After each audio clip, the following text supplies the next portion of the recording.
Hello, and welcome to Rocket Fuel, your daily update of everything that's happening in the Rocket Pool community.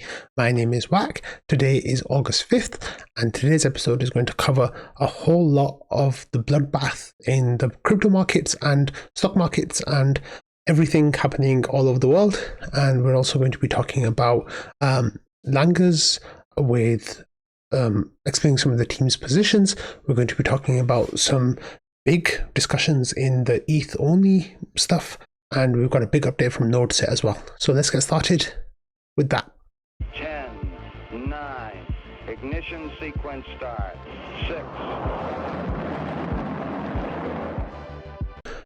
Okay, so there is a whole lot to talk about here, and it's been a disastrous few days and 24 hours, and people are hurting really badly. So first of all, before I say anything at all, if you are in a situation where you are unhappy with the way things are going in the crypto markets, please lean on your friends, your family, your Discord friends, like anyone, like the Rocket Pool community.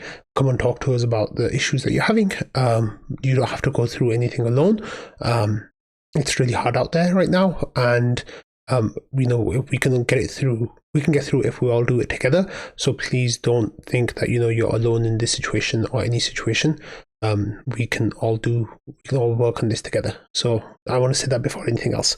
So going back, I'm going to go back a couple of days, right? Because we started getting trickles of news coming through that things are changing, and the macro situation started getting some bad news, and it all kind of started to amplify and crescendo into the chaos that we see in the crypto markets now. But let's actually go back for a few days, because I think what happened is there were these threads of information that were kind of there, but nobody had really kind of put them together, and really didn't understand what was happening with all that. So, well, except Warren Buffett, but we'll come back to that later as well. But with that said, let's actually try to go back a few days and piece this together.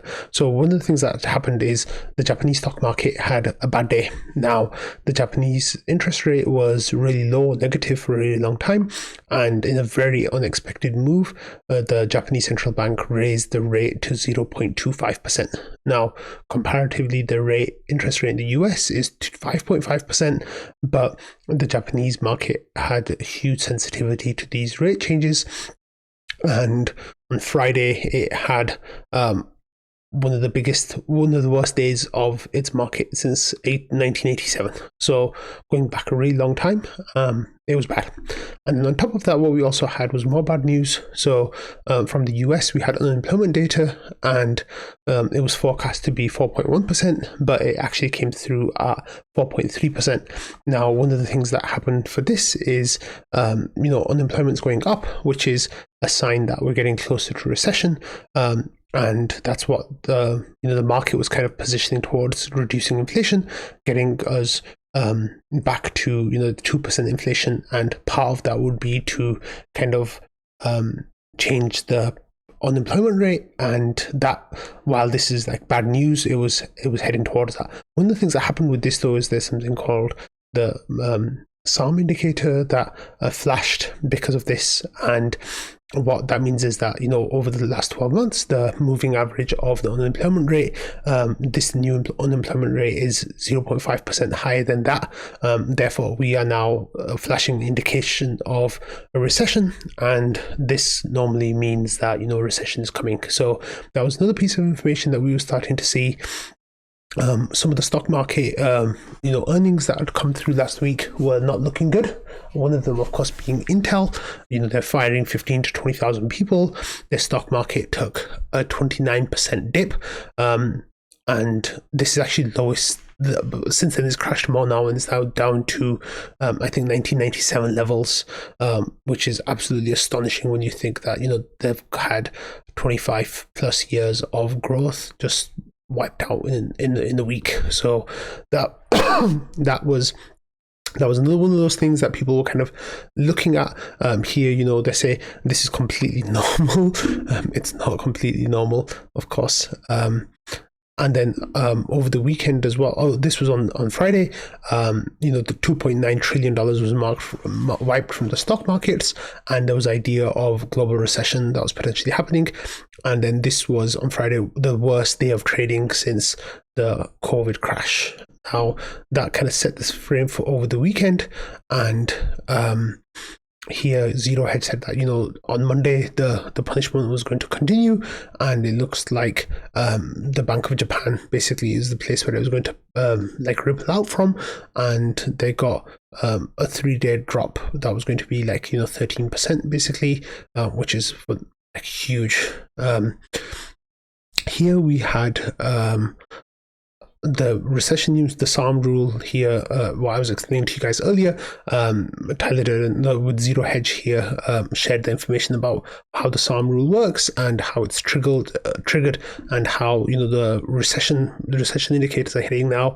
And then Ram here, Aluwalia, kind of said that kind of explaining what's going on, and he says that this is just an issue of narrative following the price, and that things will be okay-ish.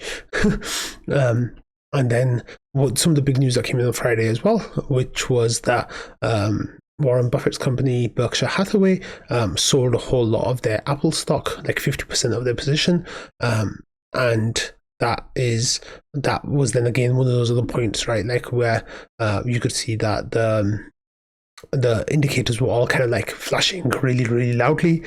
On top of that, we also got news on Saturday about escalation of rhetoric, at least, if not actual attacks from the Middle East. And this was Sky News saying that 50 rockets have been fired from southern Lebanon towards Israel, and then their Iron Dome system of course protected them from that.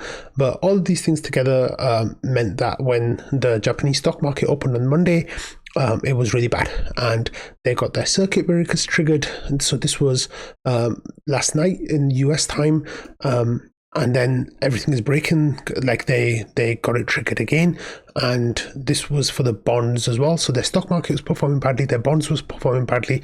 It was all looking really, really bad. And then I'm not going to talk about the crypto stuff yet. I'm just going to come back to that in a few minutes. But then that started coming through in the US side of things, where the futures markets for the NASDAQ and others were starting to show some really scary numbers as well.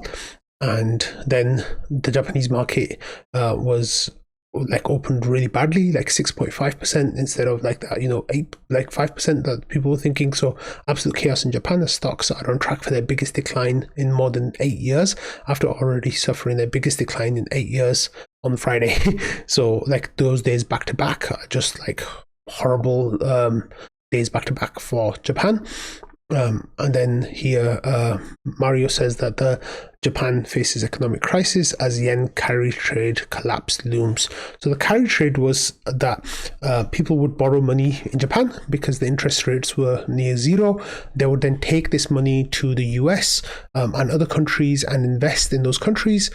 But as the interest rate in Japan went up, then the yen got more difficult to buy back that yen basically, and then when you bought back that yen, you were losing money. So people it's because unwinding of the carry trade, which means that people are being forced to pay back their loans, and as they pay back their loans, they're going to be selling all the assets that were originally bought with that yen, and the eggs are coming, the chickens are coming home to roost.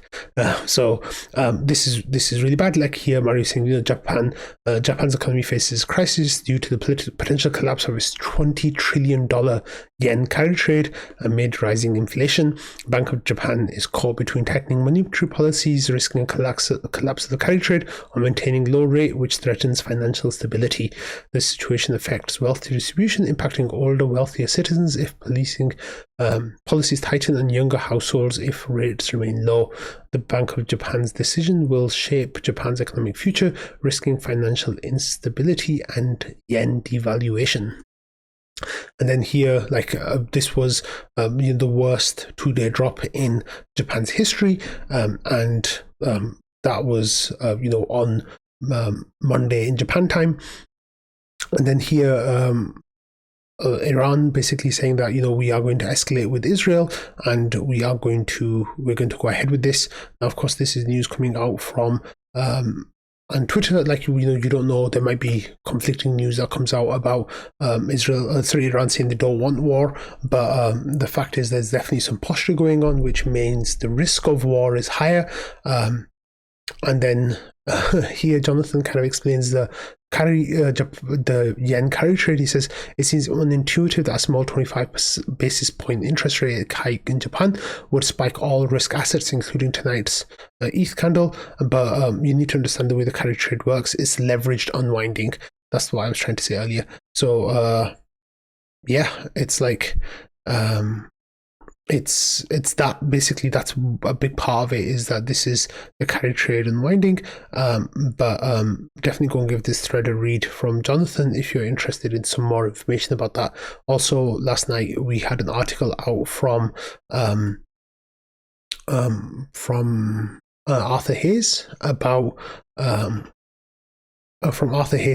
the yen carry trade as well. So go and check that out as well if you're interested. I didn't actually include it in the links, so you'll actually have to go and find that for yourselves. But there's some really good information in that one. And then here, NASDAQ was responding really badly to the futures. For NASDAQ was responding really badly to what was happening in Japan and Far East when those markets were opening. Like, as the markets were opening, they were all performing really badly. And then NASDAQ futures were down 3%. And then, just as some of the wider stock market, their stocks were down. We had Lockheed Martin, which is a weapons manufacturer in the US, and their stock was up like bigly, like really, really big. I think 30% overnight, 23% jump by 23%, and that's while other markets were dumping. So that was definitely quite scary to see, because I think that's the chance of war being priced into their stock price. And then here, the NASDAQ futures, again, they were down even more before the markets opened. And they were down 4% here, and this was the biggest sell-off in futures since the COVID crash, and that was mentioned a few times, the COVID crash. So here, Nvidia down 14% overnight. So these numbers were just looking horrific. And then the volatility indexes, they were saying that this is the biggest spike in history, and that the spike was faster than COVID as well. So yeah, that was not good. And then interest rate cutting talk started in earnest. So one of the things that happened was the FMOC meeting took place last week, and they decided not to cut interest rates. It seems like that was a bad move. I think there was this idea that the soft landing would be achieved, and one of the ways that would be achieved was to cut the rates before something broke. So it gave the Fed the stance of cutting from strength rather than cutting from weakness, because how you cut the interest rates, I think, sends a big signal to the markets. If you're cutting from a position of control and strength, then what tends to happen is people will be like, yeah, this was part of the plan all along, this is fine. However, when everything starts to burn down and then you're cutting, what happens there is that you're not fine, you're not controlling it, and you are basically reacting to the market, and then that's what spooks the markets. So that was not good. So they were saying at least 0.25%, like 25 bips, but here as well they were saying that maybe 75 basis points cut potentially could come as well. So this would be a huge change in policy. This would be the something broke, and it looks like either things have broken or can break very, very quickly from here. And then the volatility index, just like the numbers were just going through the roof, up to 65. I think that we were hitting all-time high numbers on the volatility index here, which is shocking to see pretty much. And then Zero Hedge was saying as well, everyone refreshing the Fed website for the emergency rate cut announcement. It's just a matter of time now. So if they do that, like Amir here says, this will just spark more panic, and let's like, yeah. That's not good. But this morning when trading opened in the US, a whole bunch of the trading platforms were down. Charles Schwab was down, TD Ameritrade was down, Vanguard, E-Trade, Fidelity, they were all down, which had people quite angry. You know, the non-conspiratorial reasoning is that these platforms aren't designed to handle these spikes in volatility and users trying to access their platforms. They just couldn't deal under the load. The conspiratorial thinking, of course, is that, you know, by closing down the trading platforms for retail, they won't be able to dump, etc. So, yeah. And then here, there's an interesting thread from Jeff Park talking about why saying, you know, when turning the money printer on again might be a really bad idea. I'll let you guys read this whole thread yourselves. There's some really good information in here, but he says, when printer is going viral again, soon surface pundits say, but this time it might be different. We're not going to get emergency cuts, at least based on credit spreads. Let me explain, and why the setup for BTC is unbelievably powerful. And he goes on to explain about how basically if you cut rates or if you change the rates, it might actually strengthen the way the yen carry trade is working, and it might make the situation even worse. So with the BTC, the setup, you know, crypto setup here, saying that obviously you skip a whole lot of that with Bitcoin, and you'll do much better with it. But definitely go and give that a read if you have a minute. And then with crypto factors as well, it wasn't just all macro factors. So over the weekend, we saw that Jump Crypto had started selling their ETH. It looks like this is to do with some of the investigations that are going on with Jump Crypto potentially. I don't know the full details, but basically what's happening is they are dumping all their ETH. So here it says Jump has been moving their coins relentlessly for at least 22 hours. That means they've got people to work shifts dumping them on their books in liquid weekend following the worst stock market day in years. This is a conscious decision to inflict the maximum amount of pain. So this was basically Jump Crypto just getting ahead of it, I think. And then over here you see that they've actually been doing it for the past 2 weeks. They've been unstaking and likely dumping $500 million of ETH. He says, I don't know how I've seen this on the timeline yet, maybe missed it and nobody picked it up. And then this was that kind of the reason why people said that the ETF flows weren't having much of an impact on the price, is because they were being eaten up by jump trading here. And then it looks like there's some really bad stuff going on there, but Anthony Sassano says if Jump is actually fully exiting the crypto ecosystem, then this is one of the most bullish things that happened in a long time. They've been complete parasite on crypto for years, and the industry will be much better off without them. And then overnight, you know, the crypto markets just got decimated by what was happening in Japan and everything else together, basically these last few days of trading. And they said ETH at one point went down 20% in 5 minutes as some over leveraged Japanese trades blew up. That was quite horrific to see that happen in real time. It was really bad, and we look at the charts in a minute and we'll see what's going on there.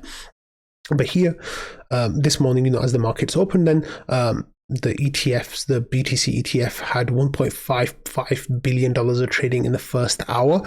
So there's stuff is moving around. Now, you know, we'll see in about 12 hours time, I think maybe even a little bit more, about what the flows were looking like, whether people are trying to get out of Bitcoin, whether people are trying to get into Bitcoin.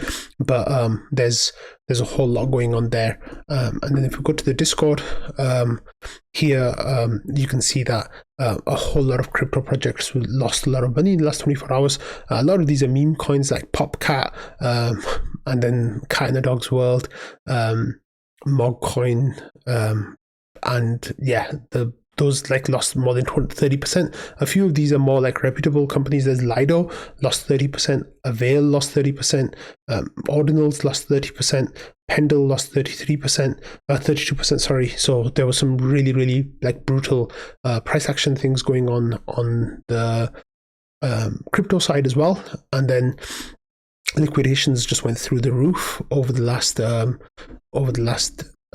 24 hours, with over $1.2 billion of leverage being liquidated, and that of course sent the prices on those candles down really badly.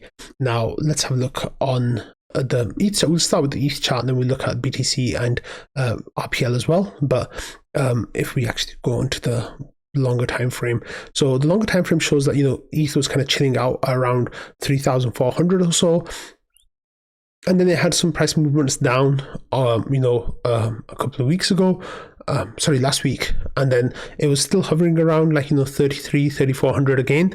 And then over the last weekend, it took a big move down into the high 2000s, but then yesterday it just fell really sharply, and it started yesterday afternoon. Yesterday afternoon it was somewhere around $2,900, and then by last night it went down to $2,111. So it had just a shocking dip. Since then though, as the markets opened this morning, there was a lot of fear that crypto was going to dump again. But since the markets opened this morning, we've actually moved up from around 2,200 all the way up to around 2,500. So the crypto market for ETH is actually looking much better than I thought it would, and the regular stock market as well. With BTC, the same kind of story. It was hanging around it was hanging around 70,000 just a few days ago. So BTC was performing really strongly, but then going into the weekend, it lost some market, and the idea was that it would hold on to that 60,000 price. Well, it didn't hold on to that 60,000 price. In fact, it went down to 49,000, and then since then it's bounced back up to around 55,000 or so, and now it's at 54,700. With RPL, it's a similar story. You go back, the RPL price sadly has just been bleeding more against ETH in the last few weeks, but if you look on the longer time frames, it's kind of been going down steadily, and then RPL didn't get the same violent drop that ETH did. It actually held up a little bit better on the short term, but of course in the long term it's just bleeding more drastically. But this morning it went down to $9.37, so that was horrible to see below $10. But as the stock markets opened again, like I said, everything kind of bounced from that point, and right now it's trading at $10.81, and it actually hit $11 as well. So let me see what it hit. It hit $11.04 there. So hopefully these prices will bounce back, but the macro situation just looks really scary right now, and I think a whole lot of people are really spooked about it all. Yeah, so the market's looking horrible. Now let's see what's actually happening in the Rocket Pool community. So as always, the Rocket Pool community, people have been here for a long time. So there's a meme here. It says stock investor minus 8%, and it's like a person on the floor of the stock exchange, head in their hands, just looking really negative. And then underneath there's a crypto investor caption, and it says minus 80%, and the person is just Leonardo DiCaprio and Django Unchained, kind of taking a sip, saying it is what it is. I actually feel this meme so much this weekend. I think I've been through a few of these really brutal dips now, and the main thing is that you don't get yourself blown up. That's what it all comes down to. Taking leverage is really dumb. Even 2 times leverage, if you had taken that as ETH was peaking a few months ago, then you would have been very, very close to being liquidated. And even though 2 times leverage is you need a 50% move to get liquidated, well, that is one of those situations where it could happen, right? So please be incredibly careful with how you take leverage in these markets. It's the one guaranteed way to get ruined, pretty much, because the volatility just is too much. You will get liquidated.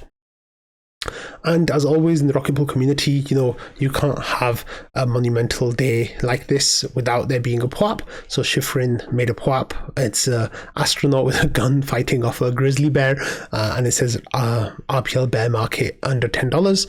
And it says instructions post within this thread how many grizzly bears worth of RPL your portfolio is down right now, and then people kind of just responding to get the PWAP. So yeah, I think we'll be getting a blowout for this soon. But what Shifrin said, the deadline is today at 8 p.m. Eastern time. So yeah. Okay, let's move on from the horrible price action and talk about some other stuff. So in the Rocket Pool news here, we have some talk about how we might be able to get Saturn happening faster. So here, Ramana has had this thread, how can we hire more devs? What's the process about getting more devs? Will getting more devs help us bring Saturn along faster? Of course, we all want Saturn to come as fast as possible, but how do we make that happen? And Lang has actually ended up replying to this, and he said that Fornax already explained the situation well, but the GMC are helping a lot by funding patches to work on the smart node. Thomas then is to the point where he's contributing on the smart node as well, and then this frees up Fornax to work on the smart contract development with Kane. So he says hiring some more devs at this point will actually slow us down, because the new devs would need to be trained, they need to be integrated into the process, and all of that would require time. That would actually take more time to get them integrated than it would for the existing devs to just do the work themselves. And one of the things Langa says here, he says community code review has been amazing in the last few releases, and we would love to see more of that, but obviously that has to be when the code is in a stable state. And he says we're exploring auditing options, but we've done parallel audits, which I think we will do again, but we're also looking into progressive audits. And then this is one of the areas that Langa's highlighted. He says testing is a massive bottleneck, especially with the scale of Saturn 1, so that's where the community can add significant progress. And he says we'd like to deploy an open DevNet as early as possible, but it depends on how we can break the components into releasable chunks. So this is really interesting, and I think what ended up happening was there was a lot of discussion going around with the testing stuff and how the community can be involved in that, and how we can kind of make it so everything happens as well as possible, as quickly as possible. So this discussion went back and forth, and then Hulula said, do you think hiring someone for testing specifically might be viable? And then the thing is, like Langa says, that testing work is mostly periodic, just around the releases. And he says we'd like to get the community more involved. So he says that the better solution might be for the GMC to write bounties and let the community kind of like work that out. But then this was kind of the discussion was going back and forth, and I'll let you go guys and read it yourselves. But there was definitely some interesting points about how to make it faster. There was also a point raised that hiring that person to start working on Saturn like some months ago while Kane was working on Houston, that might have been a good step to take, but sadly that wasn't a step that was taken. So here we are. Okay, so as you all know, there's been a whole lot of discussion going around about having ETH-only mini pools. So this was a poll that kind of came up out of that. So here, Neverland Island said, this post is for node operators anonymous. At the moment, several community members are working on enabling ETH-only LEBA mini pools accessible to everyone long ahead of Saturn. It's necessary to get some input from node operators to make better informed decisions. Please answer the following question. Imagine you start receiving RPL rewards from the next checkpoint onward all of a sudden, independent of RPL price movement like an airdrop. What would you do with these rewards? Hold stake no matter what the price is. 55% of people said yes, they would do this. Sell or hold depending on RPL trend. 35% of people said this. And then sell no matter what the RPL price is, and 10% of people said this. So this was kind of feeding into this discussion that was coming up about ETH-only validators. And of course, we've talked about this in Rocket Fuel before about how it might look, or what it might do. Well, there was a lot of discussion going on about this, about tweaking different settings, like how you might be able to like change the settings, how you might be able to like entice TVL growth, like where you would, set the parameters, how it might look. Hululu here though had an interesting point. He says there's also a decent argument for not switching back. If we do that and remove the cliff, then NodeSet and Rocketland may be semi-dead until Saturn. So this idea was that, if you change certain parameters and the way that you change them or not change them later, then might have downstream impact on NodeSet and RocketLend, which are of course two protocols built on top of Rocket Pool, how it might make them basically not work anymore. Well, Nick from NodeSet replied to this idea and kind of shared NodeSet's opinion on how we can get Rocket Pool growing again, and what should happen. So he says, this is really disappointing to see. We need to run the numbers more thoroughly, but Napkin Math says that at such levels of our ETH commission, we would make it so we cannot reasonably expect Constellation audits to be repaid in a relevant time frame, much less our development costs. It's obviously the Rocket Pool community's decision to make, but if this was to happen as currently envisaged, we would not be able to move forward with auditing and releasing Constellation. So this is the idea that Nick had, and I'm going to talk about this a little bit later as well in the actual NodeSet section. So maybe I should actually just leave this for that section and then we'll come back to it. But we also had some points from Langas here, and there were some interesting ideas there as well. Let me see if I can find them. Yeah, and actually I'm going to put these later as well. But here we have comments from Langas. So like I said, then Langas says, hey everyone, apologies for not jumping in sooner. I have been off sick. So he says, I understand the concern around TVL and particularly Lido. I think it's healthy for us to be discussing options that can be implemented with minimal changes that can help return and expand TVL. Although I'm in favor of discussing options, I feel that ETH only LEB8 takes it too far. We spent a considerable amount of time crafting Saturn that addresses concerns in a thoughtful way. As others have said, we'll have to be consistent. A temporary patch should not introduce such a major change. There are things that affect TVL that are not within our control, such as general market sentiment that will be cyclic. This is why we should stay focused on long term. Both NodeSet and RocketLend are great solutions that will provide us with medium term growth, at which point Saturn can take it further. He says, in the short term, I absolutely agree that we should review the TVL cliff. It is affecting our ability to retain the TVL we already have won. It makes perfect sense as long as we don't alienate the more than 10% collateral people.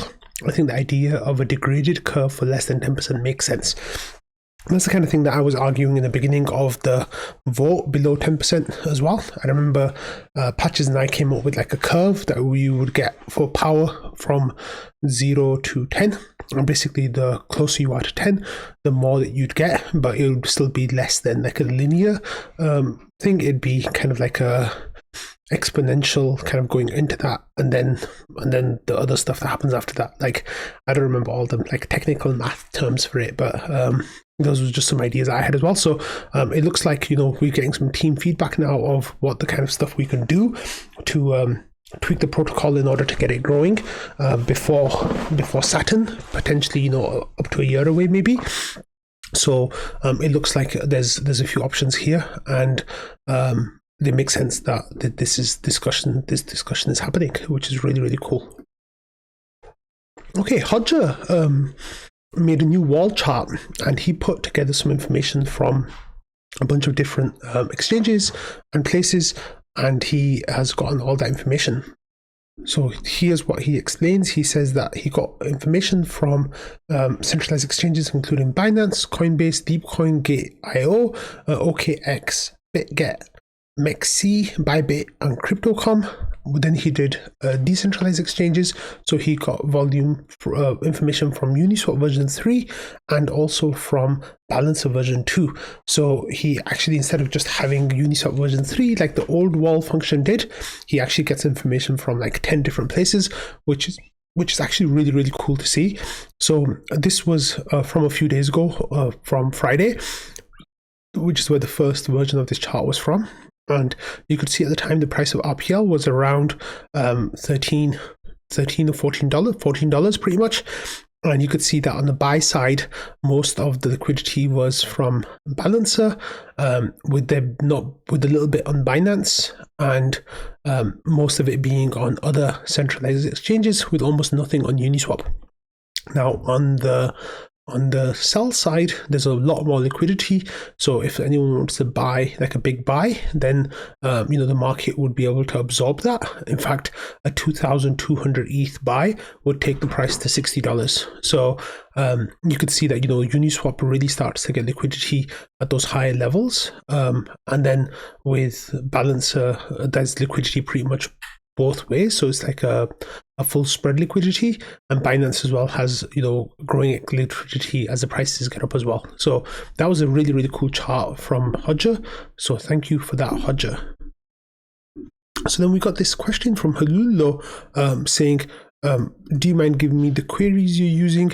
It would be cool to add something like this to Rocket Watch, which is really cool, and like people kind of like digging into that information. So Hodja then gave the information about what like all the different APIs he was using to gather that information, and I think, as far as I know, Hululu is working on an improved wall command that will then show this liquidity built into the system, which I think would be really, really awesome to see.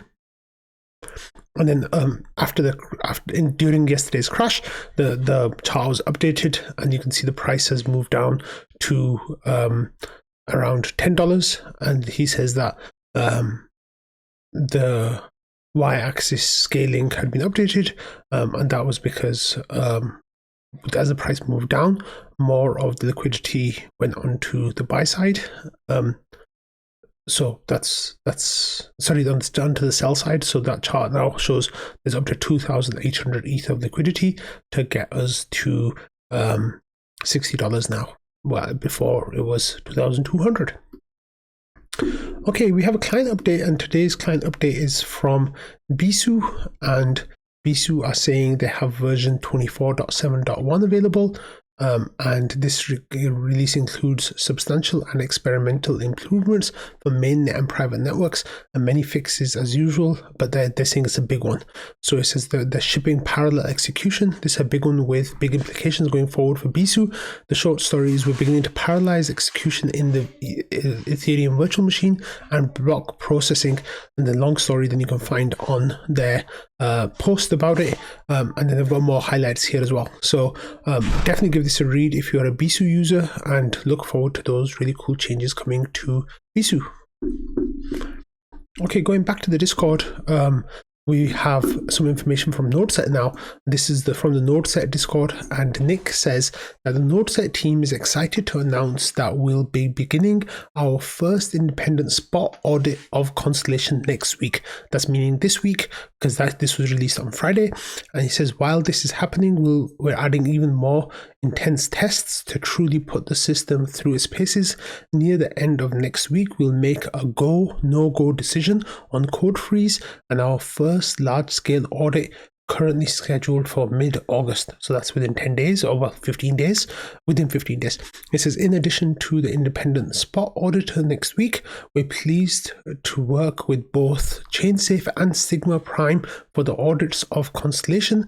They've done exemplary work with Rocket Pool and have a strong fundamental understanding of the protocol. Thanks to everyone for your patience, and we worked hard on Constellation for the past 18 months. We're incredibly grateful for our incredible community that has supported us through the long dev process, and we're excited to enter the pre-launch phase soon. Stay tuned for more information surrounding audits and beta testing in the weeks to come. So this was actually really awesome to see that NodeSet are making this progress, and I want them to go live like right now. So sadly, we'll have to wait a few months. So now that we have this word of audits, let's try to work out a couple of timelines, right? So audits normally take around 6 weeks. So if it begins in mid-August, then we can expect the audit to finish in September, end of September. And then you normally have around a month of beta testing and tweaks being made. So that will take us through to the end of September, beginning of October, and then normally just 2 weeks to get everything cleared up before you ship. So it looks like pretty much best case scenario for Constellation going live right now is with basically the beginning of October to the middle of October, and that will take us a good 3 months basically from where we are right now. That, of course, is very dependent on there being no major findings in the reports, in the audits. And if they do get those findings, especially serious ones, then you can start pushing that timeline out, like by a month, 6 weeks, 2 months, worst case scenario, even more than that. But hey, if there's anything that I'm all about, it's all about that optimism. So I'm hoping that we'll be getting Constellation in October. So just as much as that was good news, then this discussion that Nick had with Lido and others in the ETH only thread under research, this was kind of the flip side of that. So I kind of mentioned this before that Nick said this was disappointing and it will impact Constellation. Now let's talk about what this might mean. Okay, so he takes a step back and he says that we understand that the Rocket Pool community has felt a lot of pain in the last 12 months. The TVL stopped growing, the price started crashing. He said, I've personally experienced substantive losses, and the fact that Constellation isn't live pains me every day. We all want the bleeding to stop. That being said, I urge everyone to think about the potential consequences of something like this before having all the necessary pieces in place to realize the transition to Saturn-based tokenomics. Some high-level points. So he says, we have a strong solution in Constellation. It will enable substantive TVL scaling, and with the right internal community promotion, I think that the price of RPL will stabilize pre-Constellation launch. Post-launch TVL growth should dramatically improve market perceptions of the protocol and hold the community over until the launch of Saturn. He says you can supercharge our ability to scale the protocol by lowering but not eliminating the RPL bond requirement. It would also allow existing node operators to run more validators personally. This directly unlocks value for existing operators as it allows them to increase ETH denominated cash flows with their existing RPL exposure. This full elimination of the bond opens up tremendous risk to RPL. Node operators may front run perceived exits, dumping their tokens to make the transition to RPL less LEB8s, or leaving entirely. Even if there's a ton of new TVL coming up, RPL would be worthless in a very real sense, no matter what future value you expect it to have post-Saturn. No one will want RPL in the meantime after a change like this. The worst case scenario would be RPL rapidly dumping all at once, to the point where the team's treasury are at risk, and by extension their ability to execute on Saturn's development. Nick concludes his post by saying, I urge you to reconsider this line of action and give us the chance to positively impact Rocket Pool and the independent operators that make up both of our communities instead of taking such a massive risk. And then Wander was involved as well, and kind of going a little bit back and forth and being a little bit sarcastic. But yeah, the point stood that, Nick was, he says the value of RPL would go down a lot if we went to ETH only validators now. Even though the community would signal that we were going to add a value capture mechanism later, the fact that there would be a value capture mechanism for potentially many months, that means that people wouldn't hold RPL in the interim. So that was a very interesting perspective from Nick. And then Epinef actually had a really, really good post in support of Nick's post, and he says, so I've been following along since the second the Node Operator Association Alliance, I think it was, a community call, and appreciate all of your efforts. Here are my thoughts.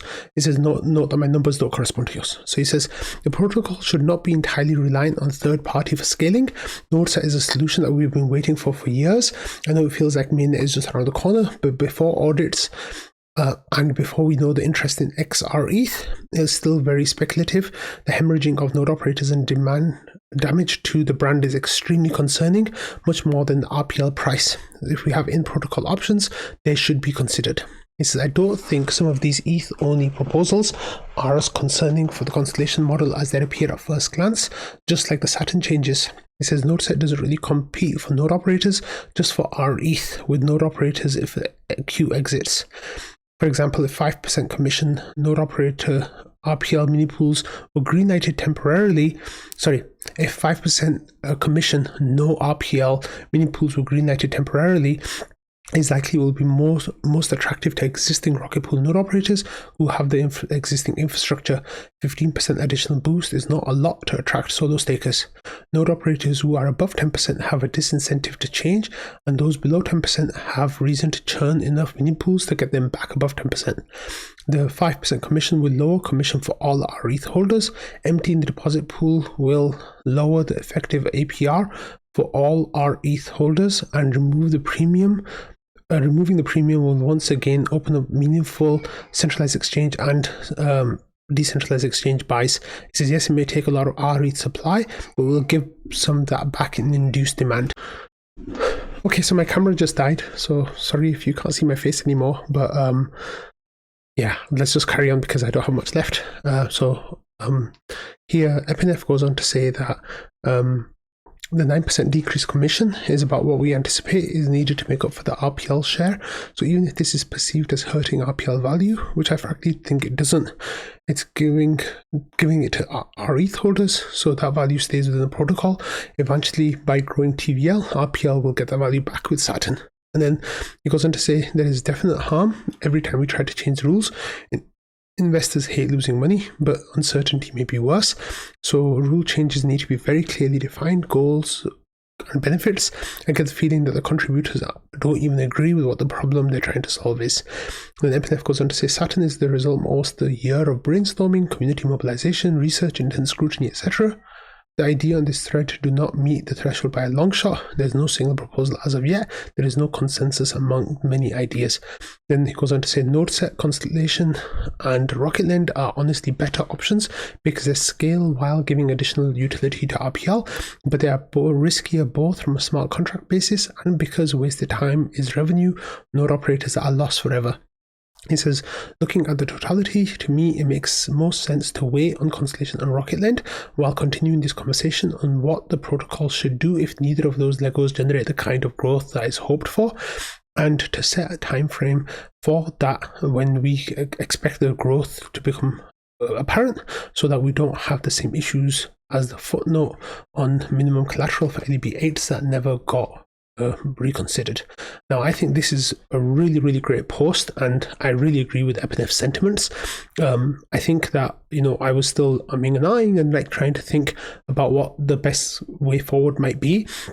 And I think Epinef's opinion here is what makes most sense to me personally. Now, this is only me speaking in a personal capacity, but I also think that Rocket Lend and Rocket Lend could go live within a couple of months, with Constellation going live in 3 to 6 months.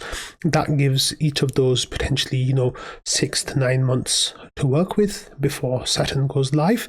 And now if we set a target saying that we want to see this many validators, this many nodes, this many node operators, etc., live with Constellation, live with Rocket Lend, and see what that looks like and see what Rocket Pool's growth looks like, then we can say, hey, this is fine, this is good enough, let's just wait until Saturn now, and implement Saturn when we can. However, if 1 month after, in 4 months time, in 5 months from now, 6 months from now, we set these deadlines, we say, let's see what the results are looking like. And if Constellation only has 500 validators, for example, and Rocket Lend has 100 validators, at that point we might be this hasn't helped scale Rocket Pool to the extent that we wanted or that we thought it would. And because of that, now we've had this ongoing conversation for the last 3, 4, 5 months, where we've really refined what this might look like, to change the RPL requirements for validators before Saturn. And because of that, now we're going to go ahead with this. And I think I like the idea much more. And I think that is kind of the place where I personally am kind of aiming my support for now. So thank you, Epinef, for this really, really great post and some really great ideas on what you think, Rocket Pool should do with these competing ideas. Okay, and to end up today's episode with some more staking news, here we have a new platform out from Lido, and this is called Lido Institutional, and this is aiming liquid staking to institutions and earn staking rewards in a decentralized way through the largest liquid staking protocol. And then they say this is what their TVL is, this is what kind of APR you can get. This is how many people stake with Lido. This is how much volume Lido gets, etc. And how much is used as collateral. And then they kind of talk about how, you know, they have staking rewards, they have liquidity, they have counterparty diversification, and they have collateral. So those are some of the things that they have. And they're also kind of saying that they have 109 operators. So I think they're including their DVT operators there as well, not just their core operators. But I guess they want to pitch to institutions. Now, I really think Rocket Pool should be doing something like this. And I think I think Rocket Pool should be doing something like this, whether that's through the team, whether that's through the PDAO. I think that would be really great. But anyway, on that note, I'm going to end today's episode. So I hope you all have had a great weekend, and I'm back home now. So you'll be getting episodes every day, 5 days a week for the foreseeable future. I really missed you all, but now I'm back, and let's keep going and keeping our heads above water and surviving in this tough time. And, you know, I think we're going to be okay. I think we just need to keep building. That's the main thing for Rocket Pool. Like, we as a community together need to keep building. And as long as we do that, then when the interest in crypto returns, when prices start to move again, I think we'll be in a position where we'll have we'll be in a much better position basically than we are now. And hopefully that will lead to positive things. So thank you all for watching, listening, and being part of the Rocket Fuel community. I hope you all have a lovely day ahead. Remember to get that WAP, and I'll see you all tomorrow. Bye.